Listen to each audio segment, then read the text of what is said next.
প্রধান উপদেষ্টা অধ্যাপক মোহাম্মদ ইউনূস বলেছেন, নির্বাচন যদি বৈধ, আইনসঙ্গত এবং গ্রহণযোগ্য না হয় তবে তার কোনো মানে থাকে না।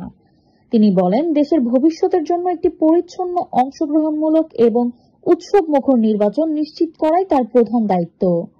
গত বুধবার মালয়েশিয়ার কুয়ালালামপুরে সিঙ্গাপুর ভিত্তিক সংবাদ মাধ্যম চ্যানেল নিউজ এশিয়াকে দেওয়া এক সাক্ষাৎকারে তিনি এসব কথা বলেন।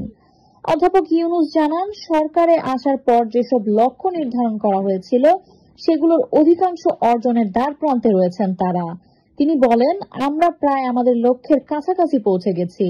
বহু বিষয়ে সংস্কার প্রয়োজন, কারণ অতীতের রাজনৈতিক ব্যবস্থাটি ছিল দুর্নীতিগ্রস্ত ও অপব্যবহারে পরিপূর্ণ। তিনি বলেন, নির্বাচন যদি বৈধ না হয় তাহলে এর কোনো অর্থ থাকে না। আমার কাজ একটি গ্রহণযোগ্য, পরিষ্কার ও আনন্দদায়ক নির্বাচন নিশ্চিত করা। গণ অভ্যুত্থানের প্রেক্ষাপটে জাতির আকাঙ্ক্ষা পূরণে অঙ্গীকারের কথা তুলে ডক্টর ইউনূস বলেন, এই অঙ্গীকারকে 3টি স্তরে ভাগ করা হয়েছে: সংস্কার, বিচার ও নির্বাচন। সাক্ষাৎকারে তিনি জানান, ক্ষমতাচ্যুত হওয়ার পর সাবেক প্রধানমন্ত্রী শেখ হাসিনা প্রতিবেশী দেশ ভারতে আশ্রয় নিয়েছেন এবং তার অনুপস্থিতিতেই তার বিরুদ্ধে বিচার চলছে। হাসিনার বিরুদ্ধে বিক্ষোভ দমন করতে হত্যার নির্দেশ দেওয়ার অভিযোগ আনা হয়েছে। ভারত সরকারকে তাকে ফেরত দেওয়ার অনুরোধ জানানো হলেও এখনো সাড়া মেলেনি।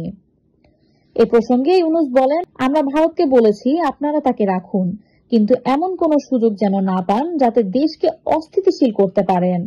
বিচার চলবে, তবে দেশের স্থিতিশীলতা অক্ষুণ্ণ রাখা জরুরি। আন্তর্জাতিক সম্পর্ক প্রসঙ্গে তিনি বলেন, পাকিস্তান ও চীনের সঙ্গে বাংলাদেশের ইতিবাচক সম্পর্ক রয়েছে এবং ভারত সহ প্রতিবেশী সকল দেশের সঙ্গে ভালো সম্পর্ক রাখতে চায় তার সরকার। তিনি আরো বলেন, নেপাল ও ভুটানকে একটি অর্থনৈতিক অঞ্চলে অন্তর্ভুক্ত করা যেতে পারে। এমনকি ভারতের উত্তর পূর্বাঞ্চলের 7 সিস্টার্স রাজ্যগুলো এই অঞ্চলে যুক্ত হতে পারে। বঙ্গোপসাগরের মাধ্যমে আমরা সবাই একসঙ্গে সুবিধা ভাগ করে নিতে পারি।